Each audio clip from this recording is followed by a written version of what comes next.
Assalamualaikum warahmatullahi wabarakatuh. Perkenalkan, nama saya Miftah Salsabila dengan NIM 1961374. Teman saya Nur Fadilah dengan NIM 1961253. Intan Siti Kusuma dengan NIM 1961321 dan juga Giras Irawati dengan NIM 1961389. Di sini kami dari kelompok 4 mau mempresentasikan tentang segmentasi, targeting, positioning, dan branding global. Pasar multi domestik dan pasar global itu apa sih?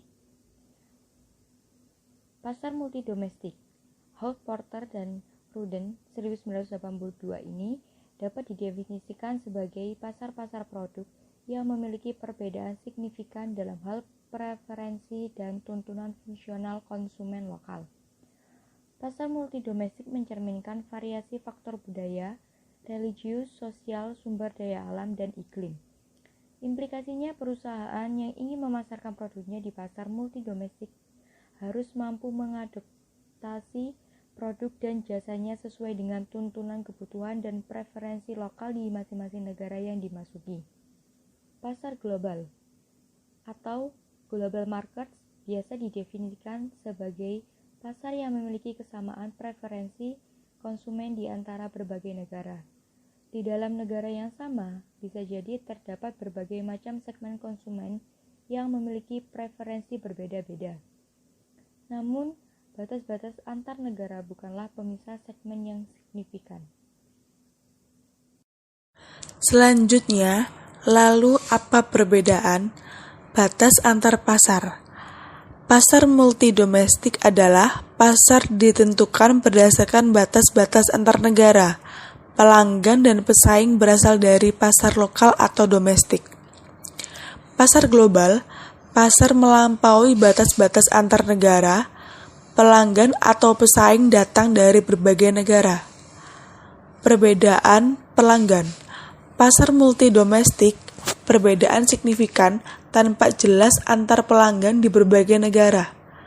Pasar global, konsumen di berbagai negara memiliki kesamaan yang signifikan. Perbedaan persaingan. Pasar multidomestik, kompetisi terutama berlangsung antar perusahaan lokal, bahkan perusahaan internasional bersaing berlandaskan country by country.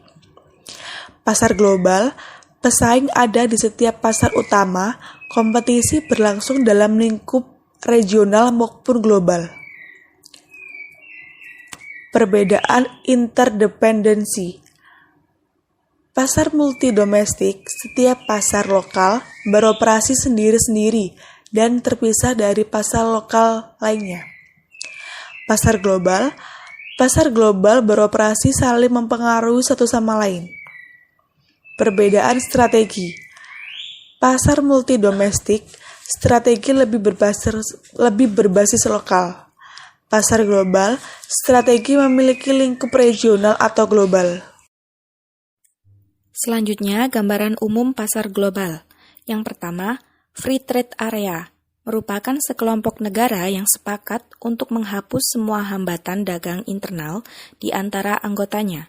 Yang kedua, Custom Union. Bentuk integrasi ini merupakan evolusi logis dari kawasan perdagangan bebas. Yang ketiga, Common Market. Dalam Common Market, hambatan atas aliran faktor produksi, termasuk tenaga kerja dan modal di antara negara anggota dihapuskan. Yang keempat, Economic Union. Evolusi penuh dari Economic Union meliputi penciptaan satu bank sentral tunggal, penggunaan mata uang tunggal, dan kebijakan bersama dalam pertanian, pelayanan sosial dan kesejahteraan, perkembangan regional, transportasi, pajak, persaingan, merger, konstruksi dan bangunan, dan seterusnya. Segmentasi global. Segmentasi global adalah proses memilah suatu pasar ke dalam berbagai kelompok pelanggan yang berperilaku sama atau memiliki kebutuhan serupa. Setiap kelompok bisa dipilih sebagai pasar sasaran untuk dilayani dengan strategi pemasaran tersendiri. Adapun dasar segmentasi. Dalam menetapkan dasar segmentasi menurut Kotler, tahun 2003 menjelaskan ada dua cara yang dilakukan, yaitu konsumen karakteristik yang merupakan variabel utama dalam segmentasi, yang terdiri dari 1. Segmentasi geografis, 2. Segmentasi demografis, 3. Segmentasi psikografis, 4. Segmentasi perilaku, 5. Segmentasi manfaat, dan yang terakhir, segmentasi vertikal dan horizontal. Selanjutnya, pengertian tentang global targeting. Global targeting merupakan proses mengevaluasi dan membandingkan berbagai segmen pasar global, serta memilih satu atau lebih di antaranya sebagai pasar sasaran yang dinilai berpotensi paling besar untuk dilayani secara efektif dan efisien. Baik, saya akan melanjutkan yang disampaikan oleh rekan saya tadi. Global positioning.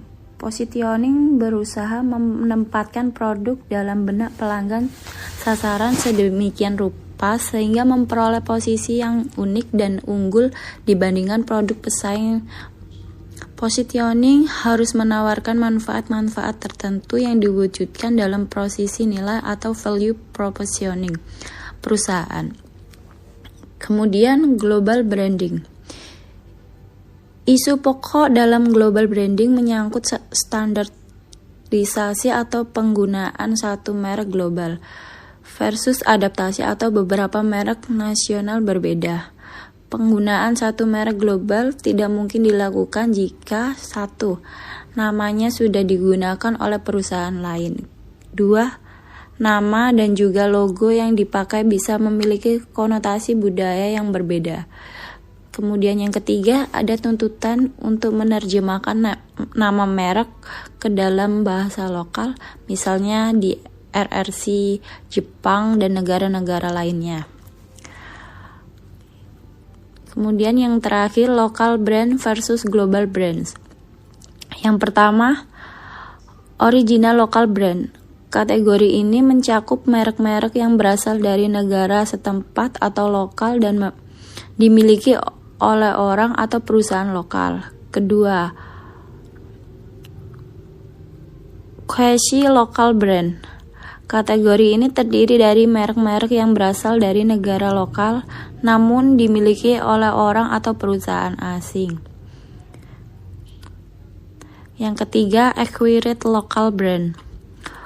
Kategori ini meliputi merek-merek yang berasal dari negara lain namun dimiliki oleh orang atau perusahaan lokal. Dan yang terakhir, foreign brands.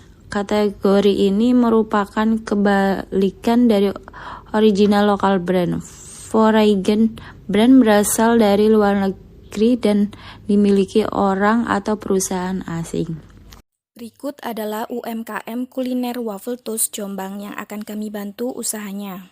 Permasalahan pemasaran yang terjadi di Waffle Toast Jombang yaitu kurangnya strategi pemasaran dan kurangnya promosi terutama melalui media sosial. Maka dari itu, kelompok kami akan membantu UMKM ini karena menurut kami, usaha waffle toast tersebut menyajikan cita rasa yang tidak kalah enaknya dengan usaha waffle yang sudah terkenal di Jombang. Karena usaha waffle yang akan kami bantu ini masih belum terkenal di Jombang dan masih banyak masyarakat yang belum tahu usaha tersebut. Maka dari itu, solusi yang akan kami berikan yaitu kami akan membantu mempromosikan UMKM kuliner waffle toast tersebut dengan memanfaatkan teknologi dan sosial media yang ada, seperti Facebook dan Instagram, yang nantinya akan kami bantu buatkan dan akan kami bantu kelola serta promosi. Karena media sosial tersebut memiliki jangkauan promosi lebih cepat dan paling sering diakses masyarakat saat ini. Sehingga harapan kami nantinya usaha tersebut akan lebih banyak dikenal masyarakat di Jombang. Sekian presentasi dari kelompok kami, kurang lebihnya kami mohon maaf. Jika ada pertanyaan silahkan ditanyakan. Wassalamualaikum warahmatullahi wabarakatuh.